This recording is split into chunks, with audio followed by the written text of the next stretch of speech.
Good evening, everyone. I'm Ankit, and you're watching the Indian Express analysis, which goes live every day at 4 p.m. on StudyIQ IS English channel. Today is 26th of April, and we are going to discuss important news and articles that have appeared in the newspaper. Now, we'll start our today's discussion by understanding the Scramjet combustor test. Now, Scramjet combustor test, it is in news because DRDO has actually fired the Scramjet engine, which will be used to power the hypersonic missiles for not less than 1000 seconds. You understand how much time this combustion engine was fired, and also this means that our hypersonic missile power and our hypersonic missiles are ready to be used. Now, this is an important development which is relevant from GS paper 3 perspective. As you understand, world over, there is a technological race for development of hypersonic missiles, which are new age of missiles. So, in that regard, we'll be understanding the Scramjet combustor test. What are Scramjet engine? How are they used to power hypersonic missiles, and what are the benefits of hypersonic missiles? Then, in the second article, we'll be understanding about the National Investigation Agency, because we understood there was this very brutal terrorist attack that happened in the city of Pahalgam in Jammu and Kashmir, and because of that, the investigation authority of that particular terror attack, like every other terror attack in the country, is the National Investigation Agency. So therefore, we'll be understanding few facts relating to this agency, which makes this article relevant from GS paper 2 perspective, particularly because the NIA is a statutory body which was formed after the 26/11 terrorist attack in 2008. In the third article, we'll be understanding about liberalized remittance scheme. Liberalized remittance scheme means how much money you can take out of India for various different purposes, be it tourism, be it education, or other purposes. Now, RBI has imposed certain limits on it, which is under the scheme known as liberalized remittance scheme. So, what kind of transactions are permitted when you had to take money out of India? What kind of transactions are not permitted? We are going to cover everything, and we'll also understand why there has been a decline in liberalized money that has been sent out of the liberalized remittance scheme. This again is relevant from Indian economy perspective, particularly the external sector. Therefore, the relevant paper is GS paper 3. In the fourth article, we'll be understanding, or we'll be trying to revise few facts relating to the Rafale-M aircraft, because it is expected that India and France is going to sign a deal for procurement of 26 Rafale-M for the Indian Navy, and this deal is expected to be signed on Monday. So therefore, any new aircraft platform for the Indian Navy, or for that matter for Indian Armed Forces, becomes important from our exams perspective. And also in the prelims 2024 itself, you'll see a question appeared in the exam which asked you the question of which of the following jets are fifth generation aircrafts, right? So therefore, any new development in this sector becomes important, and therefore we are going to cover Rafale-M aircraft, again relevant from GS paper 3 perspective, right? In the fifth article, we'll be understanding why has government of Tamil Nadu banned the use of egg mayonnaise in Tamil Nadu. Now, egg mayonnaise is something which is used widely, particularly in our foods, and although the Tamil Nadu government is expecting that this mayonnaise is expected to cause several health problems in the people, and therefore it has imposed the ban on use of such substances. So, we'll try to understand what kind of health risk does this particular commodity results into, and this is relevant from again science and tech perspective. Therefore, the relevant paper is GS paper 3 perspective. And in the end article, we'll be understanding about the global pandemic treaty, which has been signed under the aegis of World Health Organization. This is the only second treaty that has been signed since the WHO was formed after the tobacco control treaty. And why does this treaty was signed? What will be the provisions of this treaty? Everything we are going to cover in the today's discussion, and this is relevant from GS paper 2 and also from GS paper 3 perspective. So these are the 6 articles that we are going to cover. Augustine, Baga, Bhanu, Vaishnavi, Amar, Uzma, good evening everyone. Now the notes for this session as usual will be available on my Telegram channel ATS Live. So you have an option to go to the Telegram channel, subscribe to it if you want to download the notes, and I also make sure that in the discussions channel, which is attached to this very Telegram channel, you have an option to get your doubts clear from me and also from your fellow aspirants. Okay, so either you can search the keywords ATS Live on the top right hand corner of your app, or you also have an option to scan the QR code. Okay. Now let us start our today's discussion with this first article. It appeared in the 6th page of the Indian Express today, and as you can see, this article says that DRDO has boosted the hypersonic technology with the test of a Scramjet combustor. Now Scramjet engines, these are very essential when it comes to development and powering of hypersonic missiles, which are new age of missiles. Now DRDO, a particular lab attached with DRDO known as Defense Research and Development Laboratory, it has conducted a long duration ground test of an active cooled Scramjet subscale combustor for over 1000 seconds. Now why is this significant? Because in the January test, DRDO tested it for 120 seconds. So this highlights a significant technological leap that if you can power the missile under testing for 1000 seconds, it means the capacity of that engine is quite high.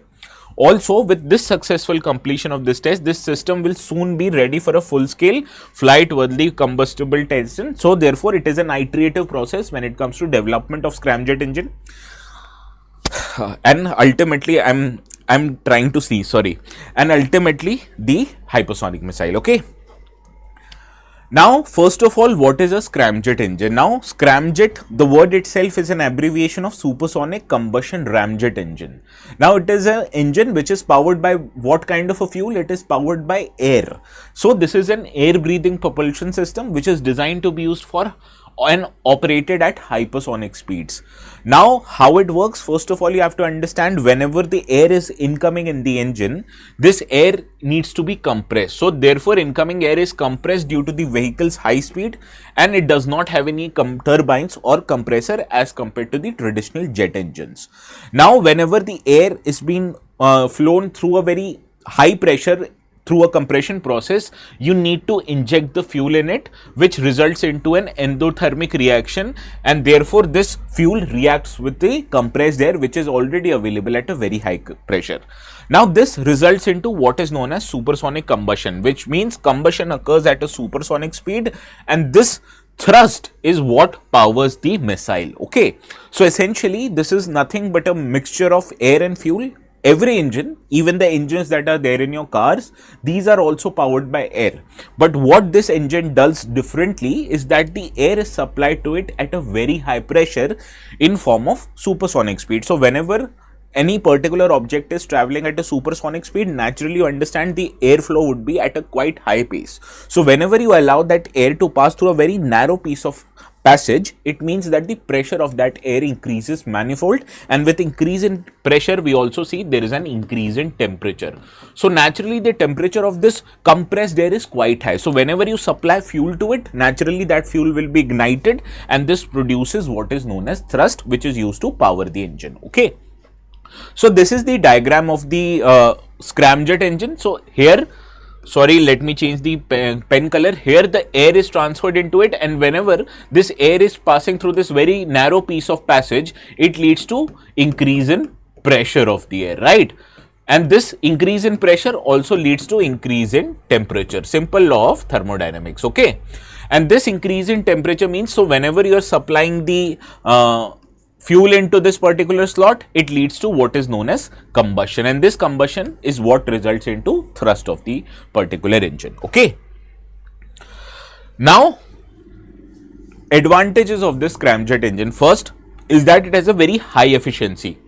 It utilizes none other than atmospheric oxygen, therefore it reduces the need for the engine to carry oxygen itself. Also, it is very less complex in nature because this kind of an engine has a very less moving part, and lesser is the moving part in the engine, which means lesser is the probability of that engine to go bad. Similarly, in terms of capability, this enables speed which is greater than Mach 5, and any speed which is greater than Mach 5 means the speed is hypersonic in nature, okay. Therefore, the applications of this engine is that it is used to power hypersonic missiles, spaceplane and reusable launch vehicles which travel usually at a very high speed, and the high speed I mean is more than 5 Mach in speed, okay. Now, let us also understand few details about the hypersonic missile. As the name itself suggests, any missile which is traveling at a speed greater than Mach 5, that missile will be called as a hypersonic missile. Now, what are its key characteristics, or how is it different than supersonic or subsonic missile? First of all, that these are so high speed in nature that it can cover vast distances in a fraction amount of time. So whenever your missiles is covering vast amount of distances, it naturally reduces the time of reaction for your enemies. Okay. Similarly, it has a very high percentage of maneuverability. That means it can change the course at a very rapid pace and easily. Therefore, it makes it challenging for the enemies to detect these missiles at the first place, and also if they are able to detect it somehow, it will be quite difficult for them to intercept and destroy this missile. Also, the trajectory of this missile is very different. For example, the ballistic missiles, how they travel is that first they travel into outer space. They travel in outer space to their destination and then make a re-entry into the atmosphere to destroy the target. So it is quite easy for the radar systems to estimate the trajectory of those missiles, that is ballistic missiles. However, on the other hand, these hypersonic missiles, they fly within the atmosphere, which means altitude at a roughly 200 to 20 to 100 kilometers up in the air, which makes it to avoid the traditional ballistic missiles are, and therefore it complicates the process of radar tracking. Therefore, the trajectory of it, they travel so close to the land, it is quite difficult for the radar to estimate and detect their trajectory. Therefore, it is quite difficult for the enemies to detect and intercept these kind of missiles, and therefore hypersonic missiles are so desirable. Therefore, countries like India, countries like China, US, France, everybody is testing such kind of hypersonic missiles. Now, if you understand this particular topic, let's see if you are able to solve this particular question or not. Good evening, Sheetal. I will get out of your way.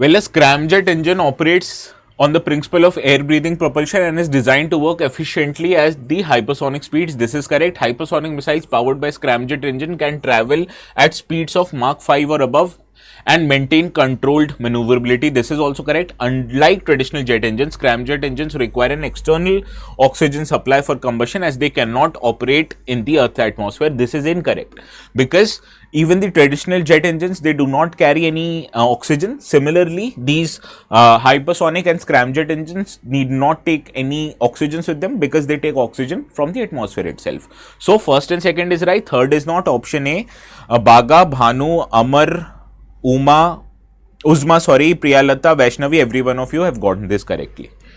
Now moving to the second article, this article actually says that NIA has conducted a multi-state searches as a part of its arms drug smuggling probe. Now, if you look at the context of today's article, you will find out that NIA has conducted extensive searches at multiple locations across Jammu and Kashmir, across Punjab and other states, with cases linked to Pakistani-backed cross-border smuggling of arms and narcotics, even to be used by Khalistani operatives. Now, it is quite difficult for any terrorist organization to send money or weapons across. So, what they do is that they get themselves involved in the trade of drugs and narcotics, and the money that they get out of these trades, they use it to procure arms and explosives in the domestic territory itself. So, therefore, NIA, to control terrorism, is also estimating and trying to control the narcotics trade, which happens illegally across the border. Now, in this regard, what becomes important is the National Investigating Agency, NIA. Now, it is India's central counter-terrorism law enforcement agency, which was constituted after the 26/11 Mumbai attacks, because it was felt that there was no apex organization which can actually quite effectively investigate crimes which are only related to terrorism. So, an act was passed in the Indian Parliament after the 26/11 attack, known as National Investigation Agency Act 2008. Therefore, this body was constituted according to it, therefore making it what kind of a body? Statutory body, okay, because it was formed as per the statute of a particular parliament. Now, this agency is empowered to deal with the investigation of terror-related crimes across state under the written proclamation from the Ministry of Home Affairs. So, unlike CBI, which requires the consent of the state government to investigate any case under the particular state, this body, whenever it is dealing with any anti-terror case, it does not require any special permission from the state. It just needs a written order from the Ministry of Home Affairs, which is the nodal ministry of this authority, to investigate the case, and it has the utmost power to investigate any case irrespective of the consent of the state. Now let us understand key features and powers of NIA. First is that they can conduct suo motu investigations in terror related offences even without the prior approval of state governments if directed by the Ministry of Home Affairs, and this power is given under the section 6 of the NIA Act. Now the jurisdiction of this body is that it is empowered to deal with offences which is listed in the schedule of NIA Act, and this includes terrorism under the UAPA Act, Unlawful Activities Prevention Act, bomb blast cases, hijacking of the planes, attacks on nuclear installation. Also, it can conduct cases regarding counterfeit currency and organized crime with cross-border linkages, because in many cases we have seen that terrorist organizations also use counterfeit currencies to finance their operations. Therefore, investigating such instances of occurrence of counterfeit currency is very essential when it comes to countering of terrorism in India. Okay. Further, to prosecute the cases, they have special NIA courts, that is, this agency prosecutes through a special courts established across the country to ensure that fast track trials appear under the cases which are investigated by NIA. This is very similar to CBI also. Now, what is different about this body is that NIA also has the ability to investigate cases outside of India, and this was provided to it by the amendment made in the NIA Act in 2019, that it can investigate cases relating to terror attacks which targets Indian interests or Indian citizens located even outside India. So this is the first body in India which has the ability to register and also investigate cases outside the domestic territory and borders of India. Okay, that is what is most essential and what you have to remember about NIA, that its ability for international related cases. Now let's try to solve this particular question.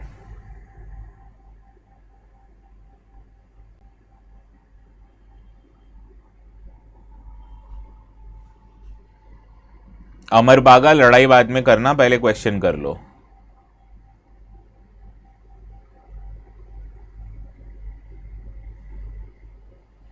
Well, if my eco classes were free, how will I get paid?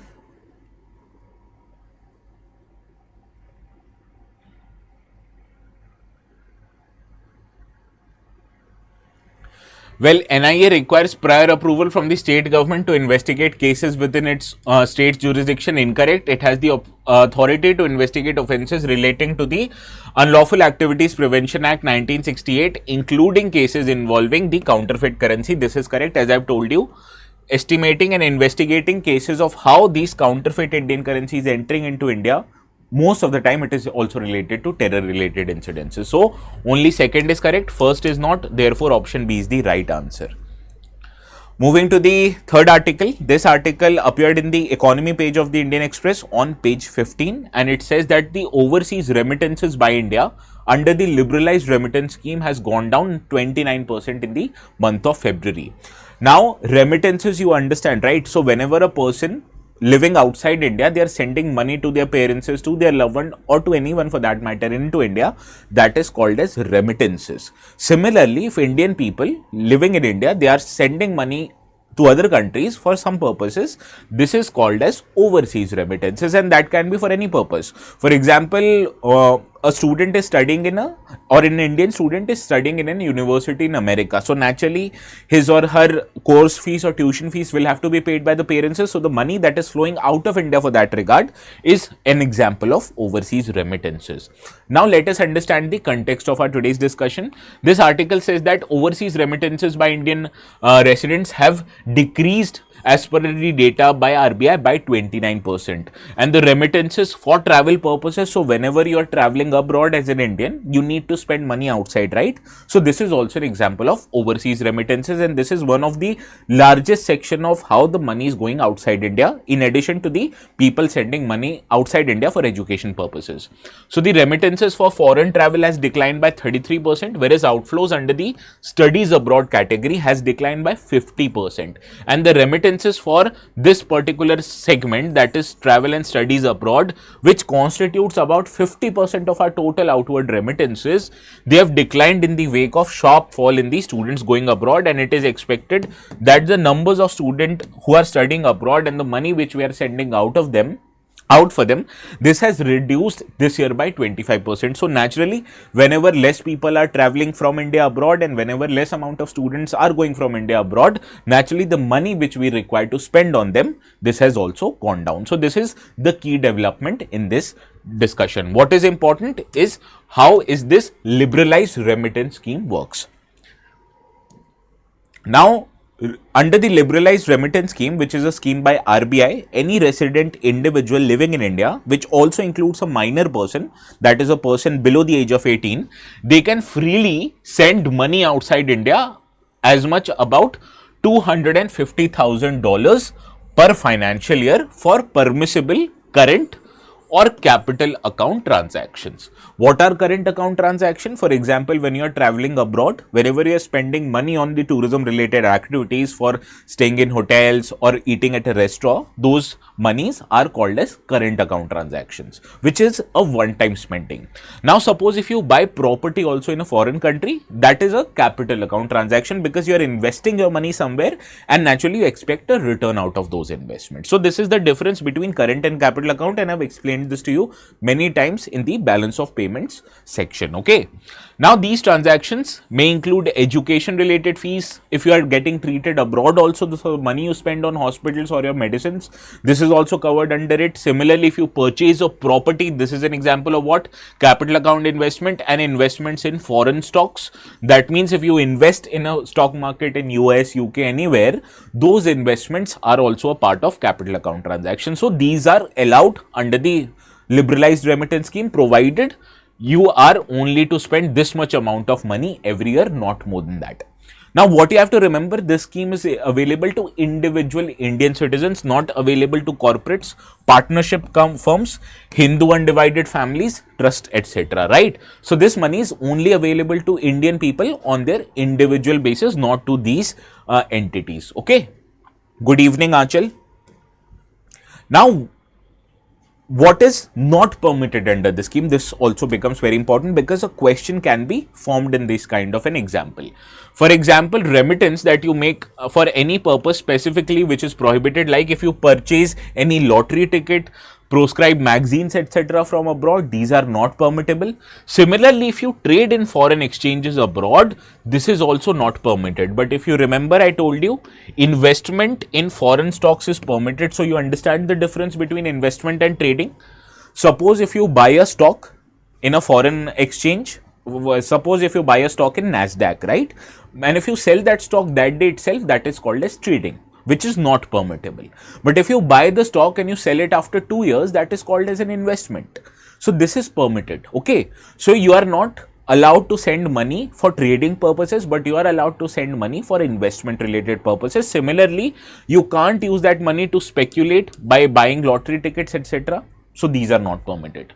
Also, capital account remittances that directly or indirectly are made to countries which are identified by FATF as non-cooperative countries and territories, these are also permitted. So, suppose countries which are under the blacklist of FATF like North Korea, like Iran, there you can't send money for any purposes. Okay. So, this is what is prohibited under the liberalized remittance scheme. Any doubt in trading and investment in stock markets? Now, why I have picked up this news article? Because in the budget itself, Madam Finance Minister made certain announcements regarding how tax collection at source will be applicable. So, if you remember our yesterday's discussion, in the question I provided you the statement that TCS is only applicable for domestic transactions, and that statement was incorrect because it is also applicable for foreign transactions under the liberalized remittance scheme. Now, Madam Finance Minister in this year's budget made some changes regarding how TCS will be applicable on the transactions under the liberalized remittance scheme. So, let us try to revise that because it might appear in the exam and this is very relevant from your contemporary perspective, right? So, what changes she made, let us understand this. Now, in cases where the amounts remitted under the LRS is for the purpose of pursuing education abroad and you have taken an education loan for that purpose, you will not be required to pay any tax collection at source in this regard. So, suppose if you require say $200,000 money every year, and you have taken a loan, education loan for that, so as to you are sending your own children to the foreign university and they need to pay tuition and they need to pay for their accommodation, right? So if you have taken an education loan from a bank, you will not be required to pay any tax collection at source, because government already had that data because you have taken a loan from a formal financial institution. But when you are spending that money for educational remittances but you have not taken any education loan, then in that case you will have to provide 5% of that transaction as TCS if that amount is more than 10 lakh rupees every year, right? So here what is the distinction is that if you have taken the education loan, you need not give TCS, but you have not taken the education loan and you are spending more than 10 lakh rupees every year, then you need to pay 5% of that amount as tax collection at source. I told you tax collection at source is not an additional tax burden, rather it is adjusted with your net tax liability every year, okay? Why government levies these tax collection at source? Because it wants to estimate how much money you are spending on different purposes. Also, if you are booking an overseas tour package, then that will attract a tax collection at source of 5% rupees up to 10 lakh rupees every year. And if you are spending more than 10 lakh rupees, then you have to pay 20% of tax collection at source. Similarly, all other remittances, they also face 20% of tax collection at source for amount exceeding 10 lakh rupees, affecting every investment that you make, gifts and other transfers under the liberalized capital remittances scheme. So this is the thing that you have to remember. Any doubts in this? Amar, you said no. Bolo, kya doubt hai?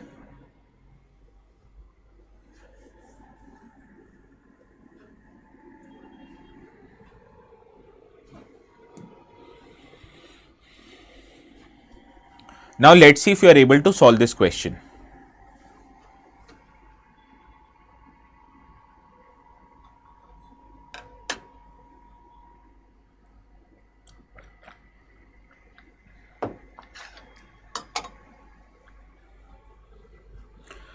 Well, we have to consider this question with liberalized remittance scheme. All resident individuals are allowed to freely remit up to US dollars 250,000 per financial year. Now, this is a absolute statement, but please do not make a mistake of marking it incorrect, because this is a correct statement. Remittances for trading in foreign exchange abroad is not available under the scheme. This is correct. I told you if you are making an investment in foreign exchange, this is permitted. Trading not permitted, because trading is actually a speculative instrument. Yes. Now, third, the scheme is available to corporates, partnerships, firms, HUF and trust. These are incorrect. I told you it is only available to individuals, not to these entities. So 1 and 2 are correct, third is not, therefore option B, only 2 is correct.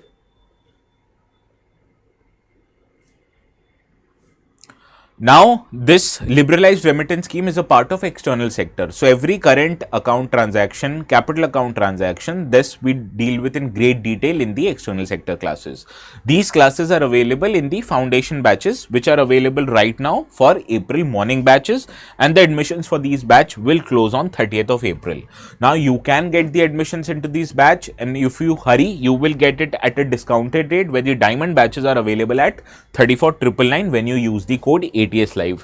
What are the benefits of diamond batches? This is the slide where you need to look. Every feature that is available for StudyIQ courses that are available in the diamond courses, rest all have some features, not all. Okay.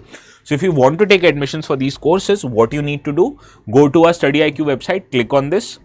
As you can see, even the rank 12, Miss Ashi Sharma, she was also a foundation batch student. So you can be a rank holder like her if you get admissions in the StudyIQ course. Now, I'm not discounting her hard work that might have gone through in the preparation process, but what helped in addition to her hard work was the guidance that she got from StudyIQ, right?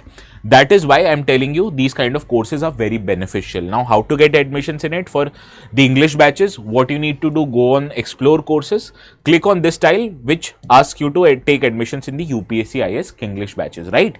Now, first option is for you to take admissions in the batch. Now, right now it says the course fees for diamond batch is 41,999. But using the code which is flashing on the bottom half of your screen, you can get this discount even more than what is offered right now. Click on buy now. Here you had to add promo code. Here please write ATS live.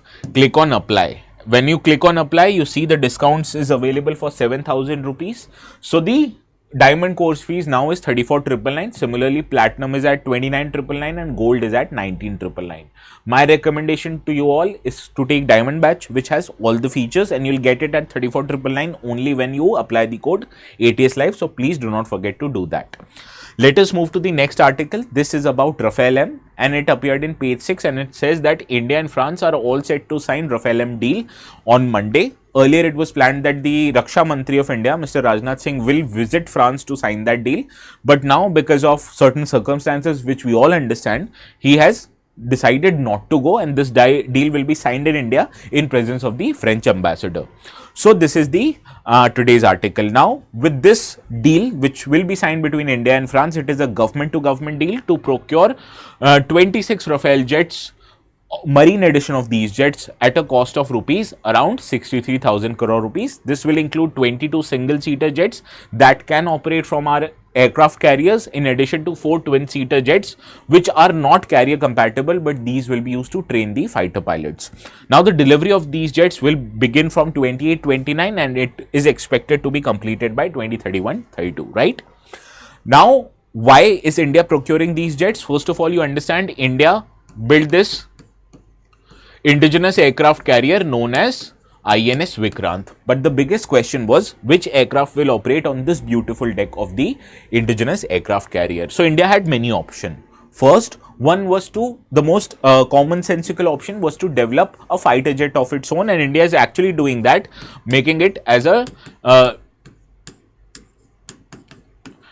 TEDBF, known as the tech-based fighter aircraft. Now, this is an aircraft which is expected to be developed by India, but you understand, developing a fighter aircraft yourself and altogether a new fighter aircraft will take about decades of time, right? So India does not have that luxury because it is having that indigenous aircraft carrier right now. So the biggest question was what to do until we develop a new deck-based fighter aircraft. So India had other options also. It can procure more of these MiG-29 fighter jets, which are already on board our previous aircraft carrier which we had procured from Russia, INS Vikramaditya. Now, these aircrafts, although are very effective, fast, and has the ability to climb at higher altitudes in very less amount of time, but you understand these are older in nature. These are developed with the technology of 80s, right? So therefore, procuring these jets is not a clever thing to do. Also, procuring of these jets from Russia would mean that traditional problems that we have faced with Russia-based platform, like sourcing of spare parts, engines, etc. from Russia right now, is a problem because Russia is engaged with a war in Ukraine. That is why this procurement of MiG-29K was not a smart thing to do. So therefore, India tried to test two other bigger alternatives, that was F-18 from US and the Rafale aircraft from France. Now, after conducting the trial, Indian Navy came to a conclusion that also the Indian Air Force has 36 Rafale aircraft. So procuring Rafale aircraft is the best logical way to do it, because you can share the expertise and spare parts with the aircrafts that are already there with the Indian Air Force. So therefore, the Navy decided to procure these aircrafts. Now, what are the features of Rafale-M? It is an aircraft designed and built by Dassault Aviation, which also had manufactured Mirage 2000 fighter aircraft already with the Indian Air Force. Now, this Rafale aircraft is a twin-engine aircraft which has the ability to perform multi-role operations. It is majorly having a single-seat configuration, and the technological level of these aircraft is that it is a 4.5 generation fighter aircraft which has advanced avionics and an very good radar. Now, the capability of this aircraft is that it has the capability to conduct deep strikes, air defense systems, reconnaissance, and even maritime operations. Now, these are equipped with advanced armaments like Meteor, beyond visual range missiles, multi-mission air-to-air missile systems, Mica, Scalp missiles, which are basically bunker busters missiles, and the Exonet anti-ship weapons.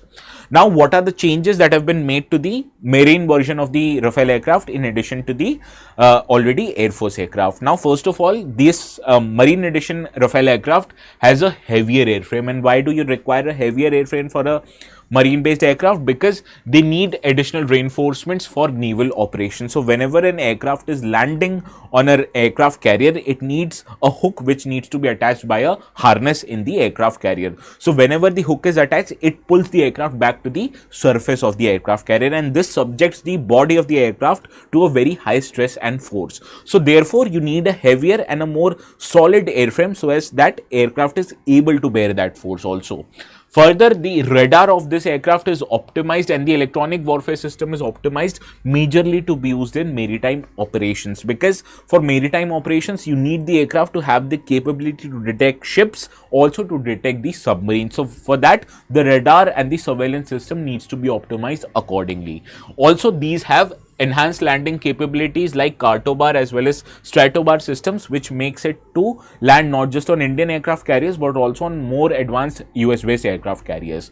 Also, this is not that they are entirely different from the Air Force aircraft. They share many features with the Air Force Rafales.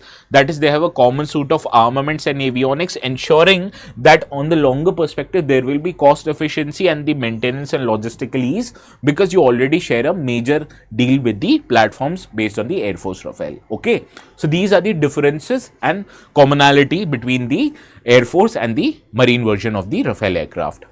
Now, why does Indian Navy needs this kind of an aircraft in the first place? Now, you understand India as a country geographically sits in a very major and a most critical of the sea lanes that is present across the globe. Because if you look at the map of Indian Ocean region, there are many important sea passageways like the Strait of Hormuz, very near to the Iranian and Middle Eastern boundary. Similarly, the Strait of Bab al-Mandeb, through which you travel to reach the Red Sea region. Also, there's this Mozambique channel which is located east on the eastern part of Africa. Strait of Malacca, you know, on the borders between Indonesia and Singapore here, and also these regions, Sunda Strait and Lombok Strait. So all of these passages of ships are used extensively for the global trade. So if any, God forbid, if any disruptions happen on this particular passage, which is already happening here due to the attacks conducted by Yemeni rebels like Houthis, it disrupts the global trade. And India, as a seafaring nation which has a major stake in the Indian Ocean region, needs to have the ability to ensure safety and security of all these major passages. Also, in the Strait of Malacca and these Lombok and Sunda Strait, we are witnessing increased presence of Chinese military and commercial ships. Now, this can be detrimental in case India has to fight a war with China. So, it needs to have a surveillance capabilities of these important sea lanes so as to check the activities of Chinese Navy, right? So, therefore, you need a big aircraft carrier, which we already have, and on that aircraft carrier, we need good fighter jets which will be able to detect and also destroy any threats if they were to occur in these water bodies, right? And imagine a aircraft base which we already have, and this aircraft base in form of aircraft carrier has the ability to be deployed anywhere in this region. So the amount of projection of power that the Indian Navy will be able to do after it has the naval version of the Rafale aircraft will be much higher than present. So that is why we need such kind of an aircraft. But you also have to ensure that these aircraft are not a replacement of your indigenous efforts of maintaining a TED-BF platform. Rather, it is just a stopgap measure until or unless we develop and are able to fly and manufacture these TED-BF aircraft. These 26 Rafale jets will provide a stopgap measure which will be able us to fulfill the gap which we already have. Now, it is a sense of strategic compromise which allows us to meet our current operational needs with a proven platform while continuing to invest in the indigenous efforts. Similarly, our experiences of operating such advanced aircrafts will also prove a good way in order to develop a much better TED-BF whenever we were to do it. Similarly, we can also ask the companies like Dassault Aviation to help us in this regard of developing the aircraft. So this is why India is going to pursue and buy the Rafale-M aircraft. Now let's see if you are able to solve this particular question which appeared in the last year's prelims.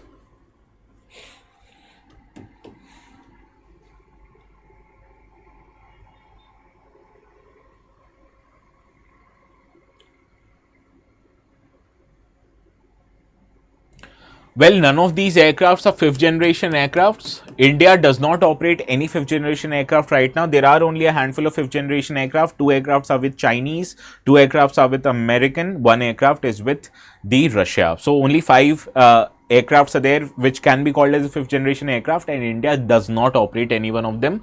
So therefore option D is the right answer. Most of you have gotten this right. Now let us move to the next article. This appeared in yesterday's newspaper, but because we had a backlog already, we were unable to do it. Now the question is why Tamil Nadu has banned egg mayonnaise, right? Now this on the outside might look as a very stupid article, but if you read this article, it has a very great detail which can be used in one way or the other if I was a UPSC paper setter. So let us understand quickly the context of this article.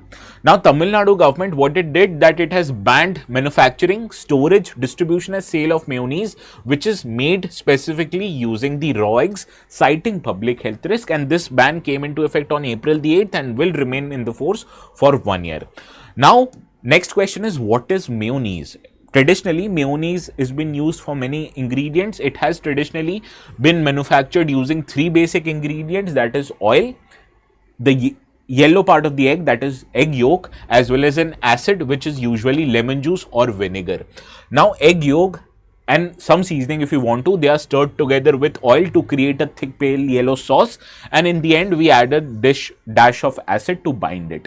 Now the protein part of this egg yolk, it acts as an emulsifier, that is a binding agent which holds 2 liquids together, that is water and oil, to form a stable mixture. So the oil which we already supplied and water from the yolk, which almost is 50% of the yolk, is mixed together in form of an emulsifier, causing this yellow sauce which is known as mayonnaise. Now why can raw eggs be dangerous? That this you need to understand. Now eggs, they are known to carry numerous pathogens which are usually neutralized when you cook those eggs because of the heat. But you also have to ensure that raw eggs, these provide very high risk to food as they carry significant risk of food poisoning. Now it is especially relevant in Indian conditions where improper preparation and storage amid a hot and humid weather, which is very much present in states like Tamil Nadu, it creates an additional risk of contamination of your food with microorganisms like Salmonella or E. coli. So in this regard, let us understand how can Salmonella and E. coli affect your health. Now Salmonella is a bacteria which can cause severe illness if consumed. They globally are a leading cause of foodborne illnesses, and in some cases it might also lead to hospitalization and death if not taken care of immediately. Now warm humid climate is an ideal condition for Salmonella to grow, and you understand Tamil Nadu has a warm and humid climate almost throughout the year. Similarly, symptoms of Salmonella infection includes watery diarrhea, vomiting and stomach cramps. So these are why Salmonella needs to be prevented. Also E. coli is another bacteria which can cause infection in your gut, in your urinary tract and also in your other parts of the body. While most E. coli strains are harmless, they are in fact important for our digestive process, but certain kinds of E. coli can cause severe illnesses, also much mirrors to the symptoms of Salmonella infection. So that is why they needs to be prevented. Now what will be the impact of this mayonnaise ban? Now over the past 2 decades, one commodity that has ruined the Indian street food culture is the use of mayonnaise in Indian street food. Originally they started in the West, but now Indian food vendors have also started the use of mayonnaise. From being used as a sandwich to burger spread, it has grown to be served with diverse collection of food. So you'll find mayonnaise in foreign items which has been Indianized like shawarmas and even in momos. Now this ban is likely to force food businesses to switch to an eggless or a pasteurized egg versions of mayonnaise, but it is important to note that most of the mayonnaise that are available in Indian market are already the varieties which does not have an egg. So this is why this can create some disruption, but not a major disruption. What is important to note, that only those mayonnaise that use raw eggs as an ingredient are prohibited, not all kinds of mayonnaise, because raw eggs can actually lead to several infections of Salmonella and E. coli. So this is what is important from this news. Okay. Now moving to the last article of the day, this talks about the global pandemic treaty and why was it needed and what has fallen short after this has been approved. Now in this regard, let us try to understand the context of our today's discussion. Now it has been more than 3 years since the COVID-19 pandemic has subsided, and last week only the draft of the legally binding treaty designated to tackle the future pandemics has been signed. Now this deal is expected to be ratified at the World Health Assembly in May, and therefore it might become an final agreement. Now this pandemic treaty, which was agreed upon without the participation of United States, it is only the second legally binding accord from the WHO after the first tobacco control treaty, which was signed in 2003. So what was the need of this pandemic treaty? Let us try to understand this. Now during the COVID-19 pandemic, you understand the way out of this pandemic was the use of vaccines, right? But when only a handful of countries were able to develop and manufacture these vaccines, we saw those countries hoarded millions of doses of the vaccines that were available, and the lesser developed countries, poor countries, they did not have any access to those vaccines. So in 2021, a report was published by an independent panel for pandemic preparedness and response, and it said that the combination of poor strategic choices, unwillingness to tackle inequalities, that is inequalities in sharing of these vaccines, and uncoordinated system, it created a toxic cocktail which allowed for pandemic to turn into a catastrophic human crisis. It was felt that had the vaccines access been made more equitable, it could have led to less deaths in the world. For example, there was this study which was published in the journal called as Nature. It highlighted that more than 1 million lives, that is 10 lakh lives, could have been saved if the vaccine reached every corner of the world, especially among the low-income countries, as the virus in general consumed the lives of more than 70 lakh people. Now, in the bid to prevent loss of human lives and disruptions to household and societies at large in case any future pandemic happen, WHO member states have gotten together and began to iron out a treaty which took nearly 3.5 years and 13 rounds of meetings and negotiations to come at a conclusion. So in this regard, let us try to understand what are the key provisions of the draft pandemic treaty. Now, first provision of the draft pandemic treaty is that it provides for pathogen access and benefit sharing system. Now, suppose how you develop a vaccine, you first have to segregate the particular virus and its bacteria. So the companies who are able to segregate or culture that particular bacteria, only they are able to manufacture the vaccines. So this pathogen access and benefit sharing system, it aims to enable timely and fair access to data and products during the pandemic. For example, pharma companies, they will get access to pathogen samples and genomic data based on which they can develop the vaccines, but in return they will have to reserve 10% of their vaccines and therapeutics which they have made using this data, and they have to allocate it to WHO, and another 10% needs to be sold at an affordable prices. So this is the condition that it leads to private companies, that other countries will provide you the data, but provided you also have to provide some vaccines to WHO and sold them at affordable prices. Another provision is technology and knowledge sharing. That is, member states, they should facilitate or incentivize technology transfer between a more developed to a lesser developing country, so that the development and manufacturing of vaccines is not cornered in 1 or 2 countries, rather it is distributed thoroughly. So therefore, it might empower developing countries who do not have the usual capability of conducting R&D works. They can manufacture their own drugs and vaccines based on the technology which is transferred to them by more developed countries.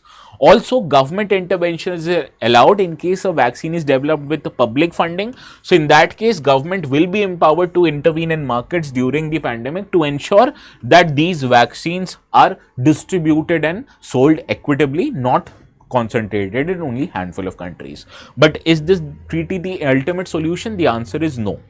First of all, you have to ensure that this body, WHO as a whole, does not have a power over the member states to enforce its own regulation, as it can only recommend certain policies.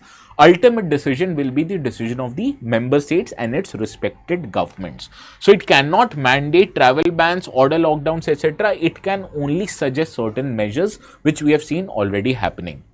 Also, it is quite unclear how these frameworks, especially the pathogen access and benefit sharing system, will work, And also what you have to remember that this treaty was designed and came to a conclusion without the participation of world's largest economy, which also has the presence of many companies which can manufacture vaccines, because currently US is not a part of WHO, and it is also expected that US will also not ratify this treaty because it was already signed without its participation. So when the world's largest economy, the most technologically advanced country, is out of this pandemic treaty, so you can understand its effectiveness automatically comes down.